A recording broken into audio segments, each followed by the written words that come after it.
Good morning and welcome to the broadcast. You're watching Morning Live on this 29th day of June 2023. We are so glad that you've made time this morning. We'll be taking a look at stories that have made it to the headlines, what is generally happening across the country, and then later on we'll be taking a look at the newspapers, who is making headlines and why. So your feedback is highly welcomed.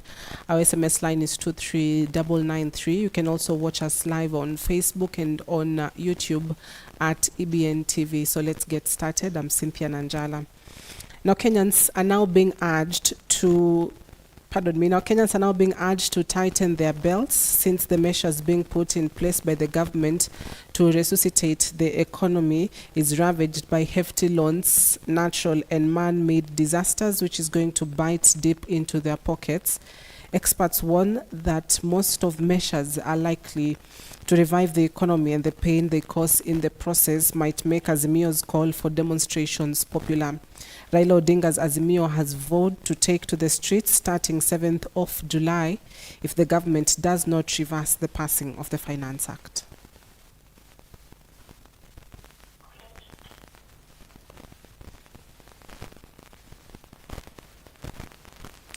All right, I'll take that story again. Kenyans are now being urged to tighten their belts since the measures being put in place by the government to resuscitate the Kenyan economy is ravaged by hefty loans, natural and man-made measures or man-made disasters, which is going to bite deep into the pockets.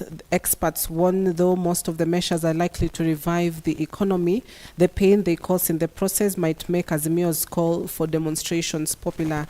Raila Odinga's Azimio has vowed to take to the streets starting 7th of July if the government does not reverse the passing of the Finance Act.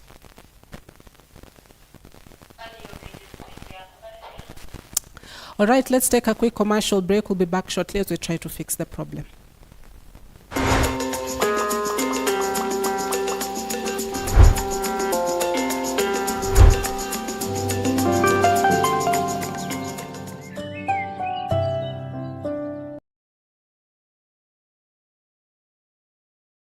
Bwana Yesu asifiwe, watazamaji wa EBN. Kwa majina naitwa Pastor Julius Mutuko, na nataka kukaribisha kwa kipindi ambacho tutakuwa tukisikiliza neno la Mungu kila siku ya Ijumaa na Jumamosi kuanzia saa 3:30 jioni hadi saa 4:30 kila siku kwa lisali moja, na hivyo tukiangazia true worship ama kuabudu halisi, ambapo tukiangalia Biblia kitabu cha Yohana 4:23-24. Yesu alipokuwa akiongea na mwanamke Msamaria, alimwambia wakati unakuja ambapo watu watamwabudu Baba katika roho na kweli, kwa maana Baba ni roho ama Mungu ni roho, na yuwatafuta watu kama hao ili wakamwabudu. So nami tukaweze kujua kuabudu halisi ni nini kwa siku hizo. Karibuni nyote in Jesus name. Asanteni.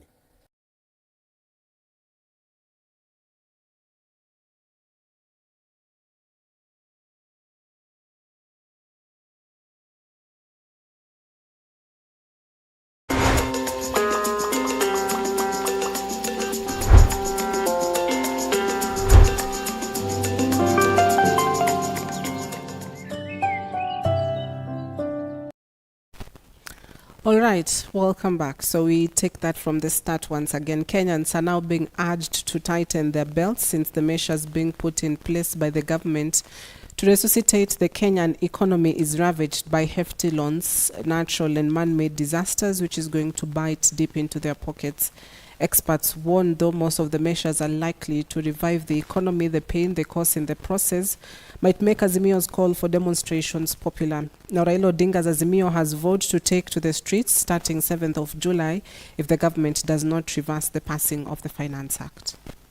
This is when the main storm hit the country's economy and exposed just how vulnerable the global economy was. Kenya was not spared either, as many sectors were adversely affected and hundreds of thousands lost their jobs. Fast forward to 2023, the country is heavily laden with loans, and great percentage of revenue collected is used to pay the country's loan commitments to the Chinese and other donors, straining the country's revenue basket. And now, with the passing of the finance bill and the subsequent signing by the president, things are about to get even tougher for Kenyans and mostly the middle class. The 16% VAT on fuel products will automatically affect goods and services used by the ordinary Kenyan, including power bills, which have a factor of fuel. Transport, as matatus have already intimated that they will hike their fares. Cost of all manufactured goods, including unga, will also go up. The salary slips of Kenyans will also have to deal with the 1.5% tax for housing and the 2.75% increase in deductions for the National Hospital Insurance Fund, or NHIF, which was part of the package. And now, with the central bank increasing the base lending rate, ni program ya kulete bei ya nyumba ifikie mtu wa bodaboda anaweza kulipa mahali anaita kwake. It is also a right kwa katiba yetu ya Kenya, kwa serikali kupanga vile wananchi wataishi in decent housing. Na hiyo kazi mimi nitakazana nayo, nitafanya bidii. And now, with the central bank increasing the base lending rate by 1 percentage point, credit will become expensive and those servicing loans will feel the pinch the most. The politics of the nation will also not make it easy for the government, as now the opposition has declared the start of civil disobedience from the 7th of July 2023. Mimi mzalendo wa Kenya na hapa kwamba niko tayari kutoka na kuandamana ili uhuru ikuje, gharama maisha irudi chini, usuru bandia itolewe. Experts warn the demonstrations might gain traction since most Kenyans are feeling the effect of the cost of living. Samedika for EBN Prime Edition.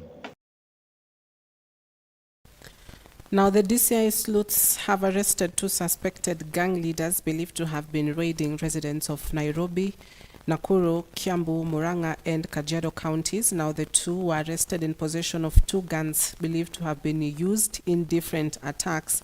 Ezekiel Kiarie, one of the suspects, was arrested in Limuru while fleeing with his family to Dundori, Nyandarua County. Now, Ezekiel was driving in a Mitsubishi Canter of registration KAM 231J.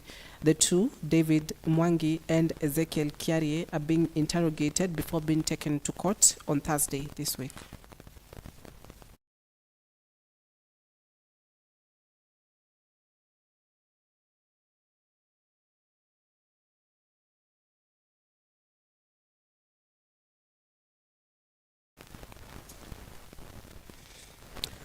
Muslims faithful across the world marked Eid ul-Adha celebrations, the festive of sacrifice that falls on the 10th day of the last month of the Muslims' lunar calendar.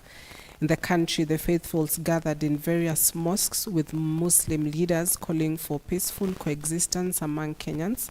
President William Ruto, in a statement to the faithfuls, has called on them to consider the teachings of Eid al-Adha, with his deputy Rigathi Gachagua wishing them a joyous Eid al-Adha.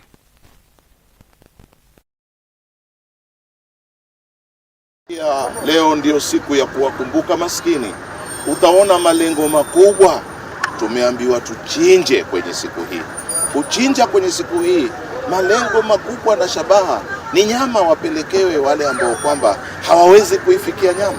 Ndio nikasema kwenye hutuba yangu, tuchinjeni na mapema ili tuwapelekeni nyama wakati unaostahiki. Viongozi wetu na wawe watakavyokuwa na wafanye ukorofi watakavyofanya ukorofi, lakini Allah tabaraka wa taala yeye ndiye mwenye kukontroli kila kitu. Sasa sisi litakiwalo kubwa kwenye tabu hizi na joto hili na dhiki hizi ni sisi kwanza turudi kwa Allah, tutambue teleza zetu na makosa yetu yako wapi. Biashara ya mbuzi ni maelewano, na katika kuchinja inataka uchague yule mbuzi ambaye hajaumia, mbuzi ambaye yani labda hajavunjika mguu, na ni mbuzi ambaye ako na afya yake.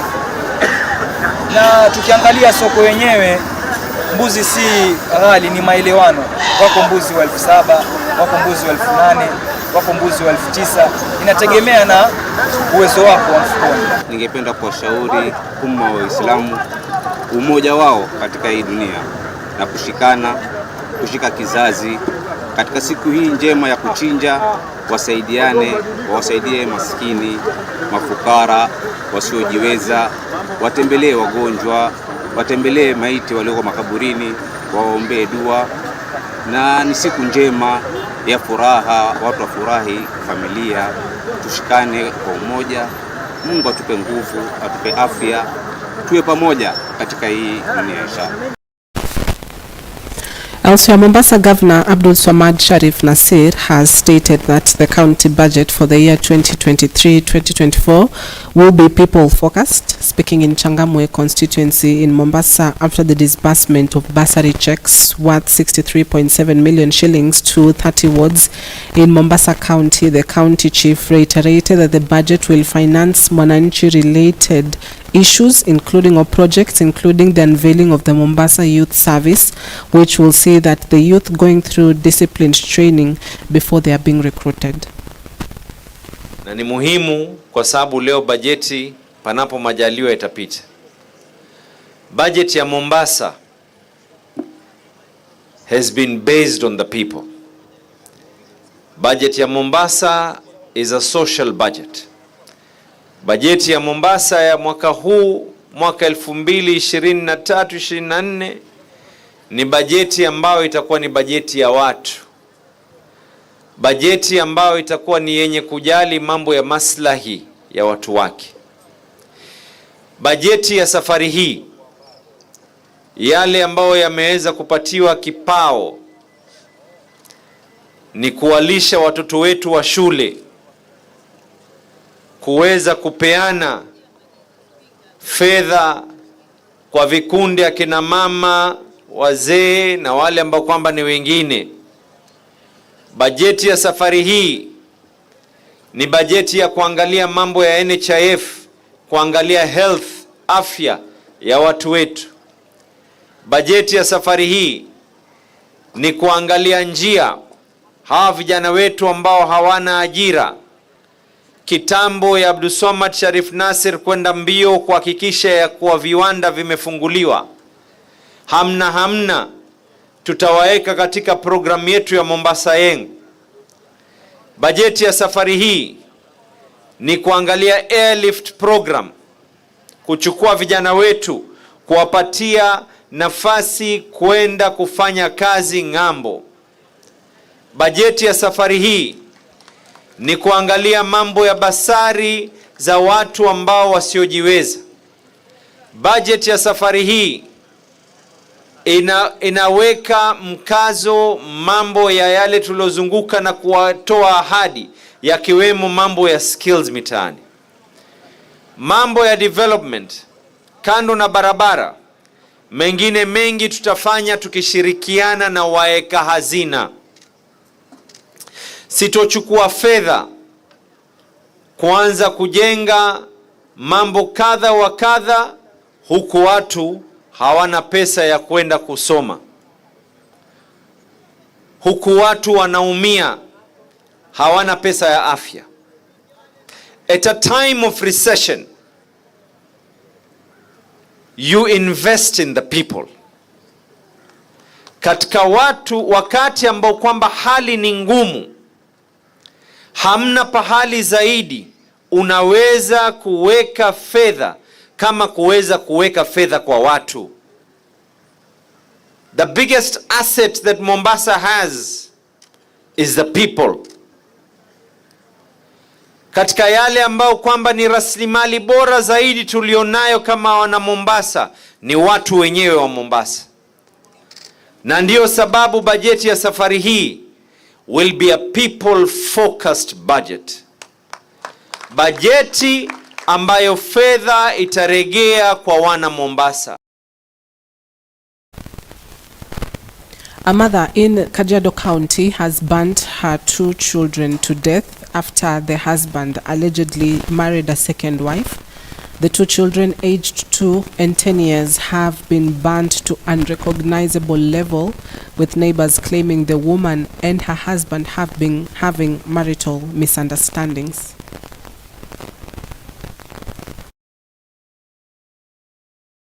Maafa ya watoto wawili wamekufa bila hatia, bila kujua chochote juu yake na ile mzozo ambao wamekuwa naye. Mimi kama mzazi hiyo kitu imeniuma sana. Sasa kitu alikuwa anatuchangaza na tuambie tu yeye anaenda, hata already amebeba vitu zake zingine, amefanya nini anaenda. Sasa mimi na mwenzangu tukamuongelesha, tukamwambia kwa ndoa lazima misukosuko itokelezee. Sasa wewe ndio rudisha vitu zako, ufanye nini, ukae. Mama na baba walikuwa na gombana. Sasa tumepoteza maisha ya watoto innocent. Sasa venye nimeenda kuangalia nikapata moto imejaa kwa mlango, yeye mwenyewe ametoka nje, sijui alifanyaje tena karudi ndani.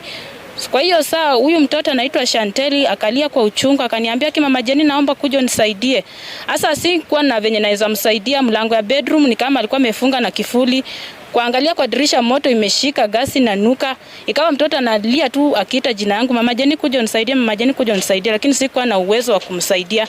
Na nilikuwa tu peke yangu hapa. Hii moto igezimwa juu vijana walikuwa wamejitolea. Kama tungekuwa na zimamoto, hii mambo haigetokea mahali imefika. Watu wa kijiji ya Saina wamehangaika sana, wamepitia kipindi kingumu kuzima hii moto kwa sababu ya ukosefu wa vifaa za kuzima moto katika mji wetu wa Kajiado. Now, Nyimine Empowerment CBO, a community-based organization, has organized a 3-day outreach program to promote access to sexual reproductive health services in Bondo sub-county. Speaking during the launch of the program at Kapio Health Center, the executive director of Nyimine Empowerment, Lona Nyandat, has said that the outreach targets women of reproductive age and more specifically those living with disabilities and HIV and AIDS. According to Nyandat, they shall be offering family planning services, breast and cervical cancer screening, provision of human papilloma virus vaccine, HIV testing and counseling and treatment for children under the age of 5 years, among other services. Today, Nyimine Empowerment Community-Based Organization NECBO, we have partnered with Kapio Dispensary through the Ministry of Health to provide outreach services to young women in their diversity. We work with young women with disability, young women living with HIV, as well as young women who identify as LGBTI.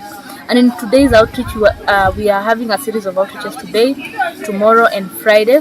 And in these 3 outreaches, we target to get 1,000 young women in their diversity to access sexual reproductive health. Nafurahia siku ya leo kwa hii huduma yenye nimekuja. Nilikuja na kukuja nimeletwa na pikipiki kwa sababu jinsi ya nauli ilikuwa ngumu. Sasa wamekuja wakanichukua. Na imenisaidia kwa sababu ya nilikuwa nataka family planning, nimepata. Cervical cancer screening pia wamenifanyia. Then mtoto pia alikuwa mgonjwa, nimepata matibabu, nikapata madawa. Sasa nashukuru kwa hiyo service yenye nimepata, na naomba tu serikali kama wanaweza tujali sisi walemavu, kwa sababu wakati mwingi tunakuwa na hali ngumu ili kupata matibabu ama kupata hizi mafunzo za family planning. Ili ufike kwa kituo cha matibabu lazima utumie nauli, zingine hakuna vile unaweza kukuja. So nilikuwa tunaomba kama serikali inaweza tupatia support ama mafunzo kutembea door to door, ndio sisi wenye tumelema tusibaki nyuma. Kwa majina naitwa Cynthia. Leo tulikuja kwa matibabu, lakini mimi nilikuja kwa family planning. Nimekuwa nikiitumia. Kwa sasa nilikuja kuibadilisha juu nilikuwa natumia ya miezi 3 na ilikuwa na madhara. So nilikuja nibadilishe. Alafu nilishapewa service. Kwa hiyo tulikuwa na ukosefu ya madawa, na leo tulipata posters kuwa tunapewa chanjo hapa leo.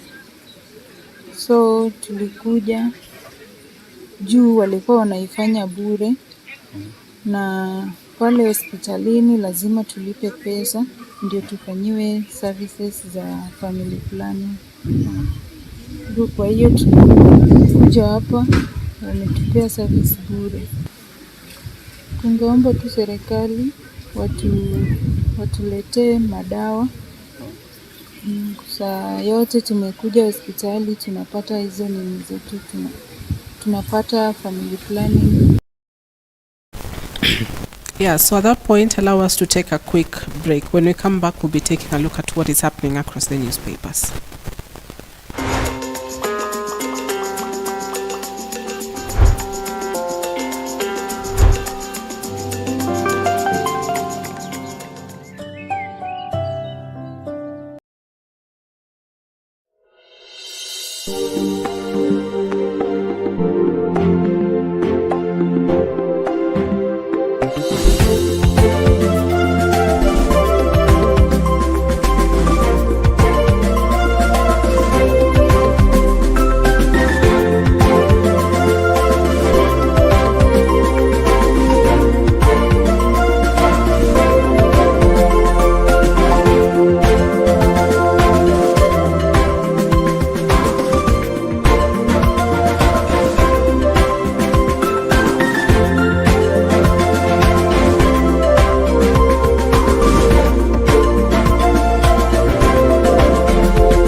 Watching EBN TV, transforming your world. Faith for today is a show to just look at what is going on in your life and what needs the intervention of God in your life. Faith is the assurance of things hoped for, the proof of things we do not see. We are here for you. We are not here only for ourselves. We are live every Tuesday and Thursday from 9 a.m. We boost your faith. It is time to revive your faith. Faith is for now, faith is for today. God has given us the breath of life. Your faith today, live with Reverend Felix Kavoi.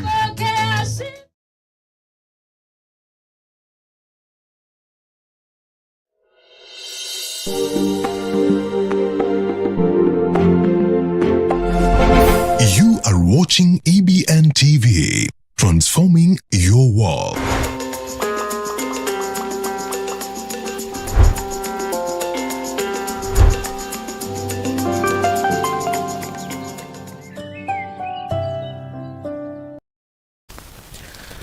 Now, welcome back. Thank you for staying with us. So let's get into the newspapers, what is making headlines across the local dailies. I do have the Daily Nation, the Stand, the Standard with me. So we'll kick it off with the Standard. Strangers in cabinet. An expanded cabinet it is, as Article 152 of the Constitution provides that the cabinet is comprised of the President, Deputy President, and Attorney General, and not fewer than 14, not more than 22 cabinet secretaries. But in the footsteps of his predecessor, President William Ruto has opened the apex organ to advisors, setting the stage for possible Titanic court battle. Top of the page as well, Nyachai, shocking secrets of woman in 2 billion shillings estate battle. Now, as the battle for the late cabinet minister's multi-million shilling estate rages, several men have come up to claim that they were married to a woman who alleges to be Nyachai's widow. Top of the page as well, Ruto allies scoff at Raila's team call for boycotts. Coffee crop makes big comeback. Central Bank of Kenya's bid to end dollar dominance. As well as in the transfers, Arsenal, United, Chelsea clash. So we'll talk more about the strangers in cabinet. Top of the page story that you can read on page 4.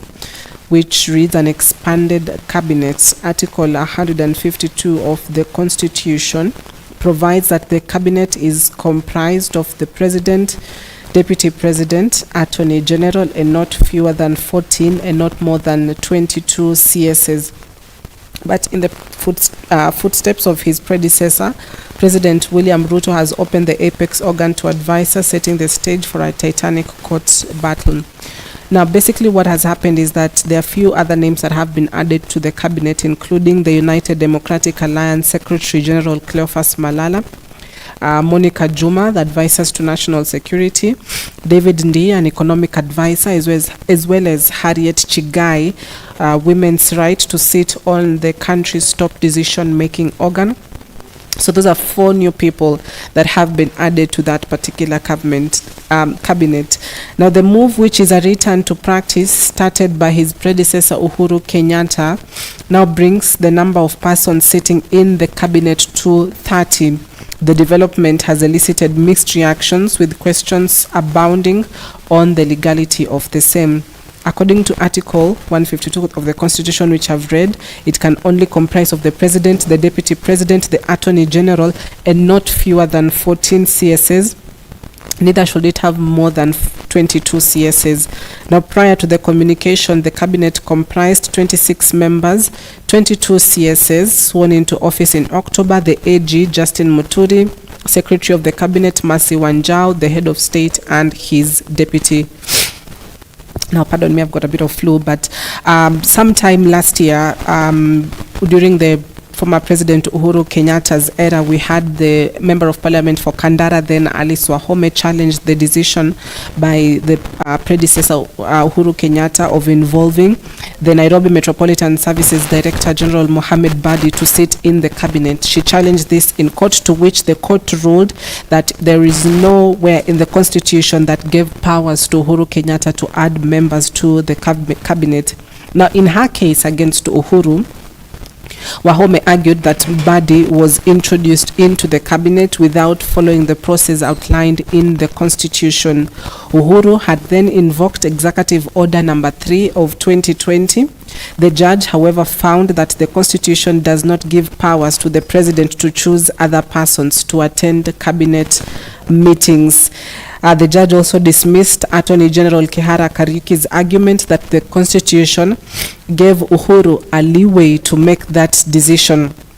In that court ruling by Justice Anthony Mrima, it read, and I quote, "I find the interpretation by the respondents legally untenable, too far-fetched, and not in tandem with the aspirations of Kenyans. If Kenyans had wanted to credit the president with the discretion to appoint any other person or persons into the cabinet, I believe the Kenyans would have expressly stated so in the constitution." Now, the judge at that time also pointed out that Badi's appointment was not sanctioned by Parliament.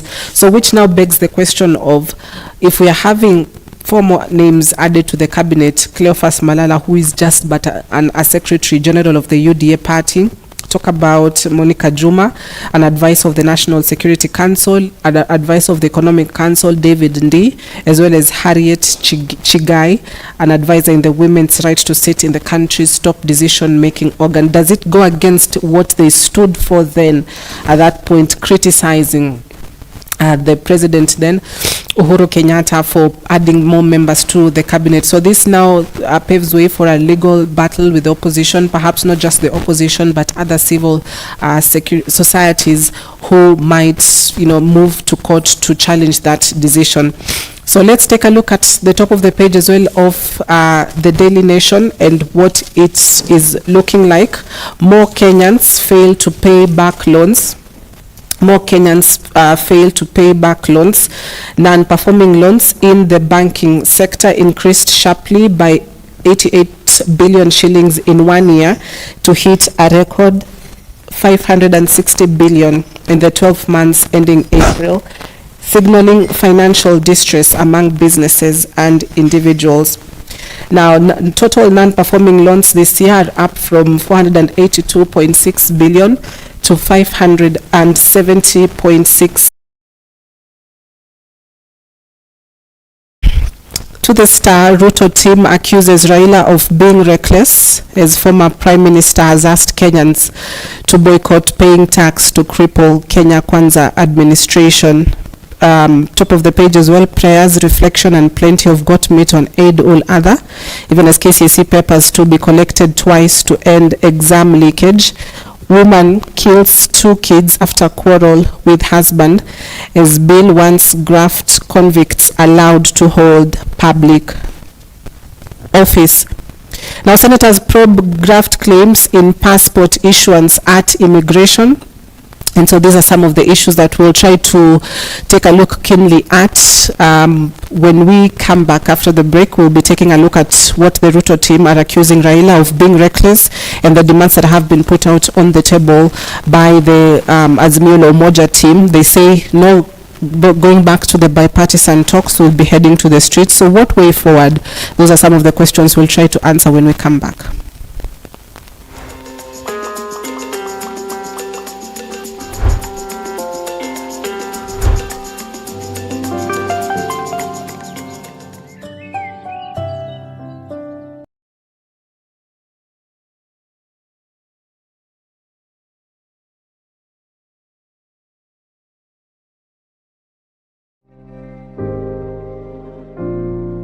From Nairobi, Kenya,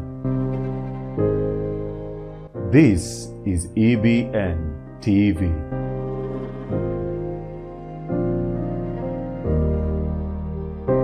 Bwana Yesu asifiwe, watazamaji wa EBN.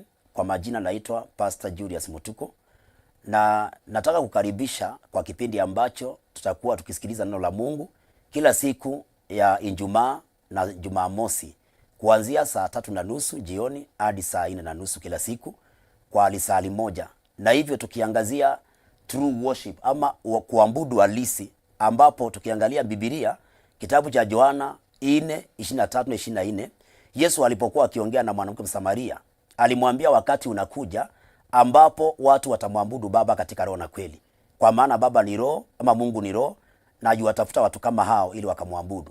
So jo nami tukaweze kujua kuabudu halisi ni nini kwa siku hizo. Karibuni nyote in Jesus name. Asanteni. Faith for today is a show to look at what is going on in your life and what needs the intervention of God in your life. Faith is the assurance of things hoped for, the proof of things we do not see. We are here for you. We are not here only for ourselves. We are live every Tuesday and Thursday from 9 a.m. We boost your faith. It is time to revive your faith. Faith is for now, faith is for today. God has given us the breath of life. Your faith today, live with Reverend Felix Kavoi.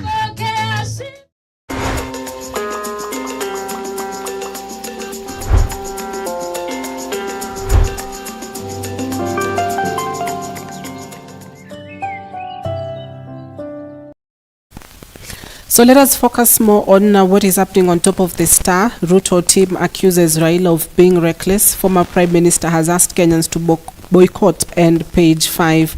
Now remember, Raila Odinga was out of the country, jetted back on Tuesday for a Kamkunji ground meeting, to which this, proposals or these suggestions by Raila were put out on the table. So what are some of the details of it? Kenyans to deny Ruto fuel tax by limiting consumption of petrol and diesel. That's what he says. 2, one way to do this is to carpool. Employers to allow their workers time to walk to and from work. Appealed to matatu owners to support tax boycotts. Matatu operators to maintain current fares but double carrying capacity. Police officers to support the call by allowing matatus to carry above capacity.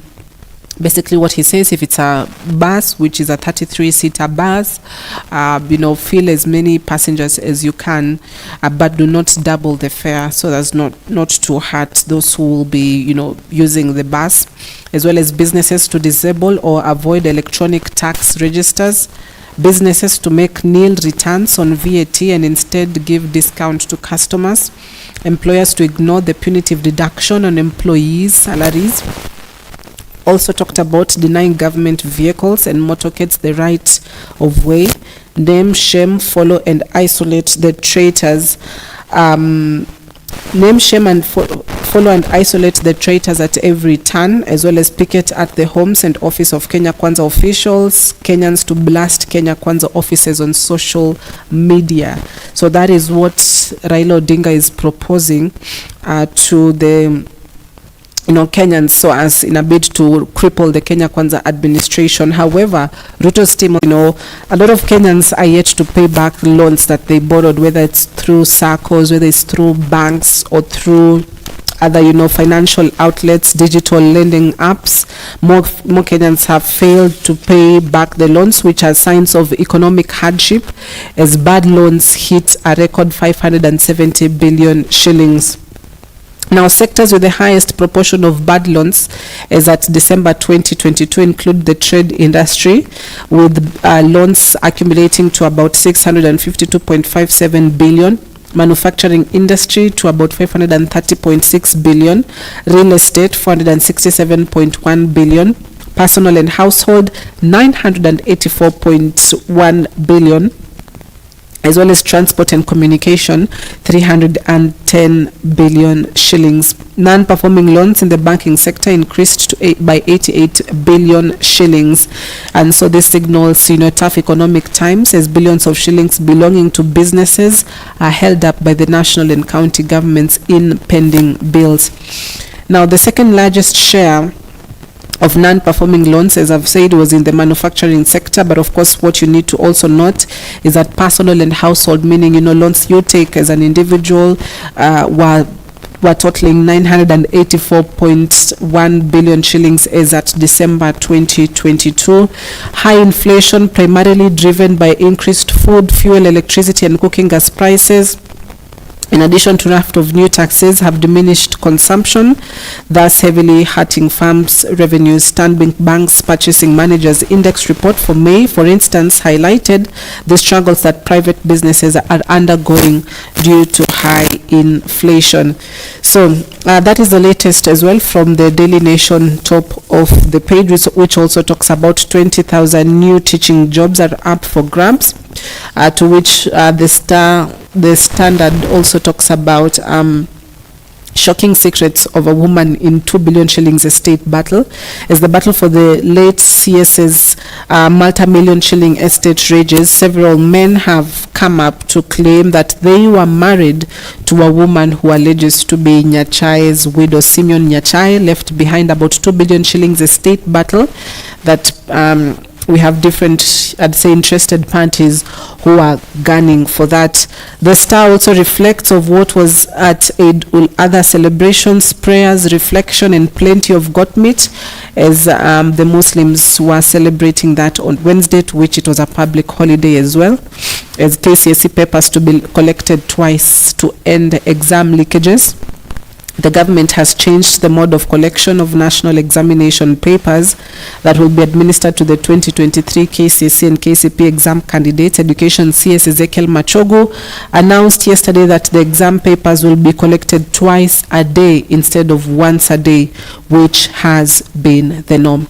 So, ladies and gentlemen, that is a wrap from the newspapers. We were to have a conversation on inheritance will this morning by a lawyer, but unfortunately he couldn't make it. He was to be in court at 9 a.m. So we hope that we can be able to pin him down sometime next week so that we can talk about inheritance wills, what you need to know, why it is important for you to leave that behind so that you avoid scenarios or cases like what we are seeing with Simeon Nyachai. But at that point, allow me to wrap it up.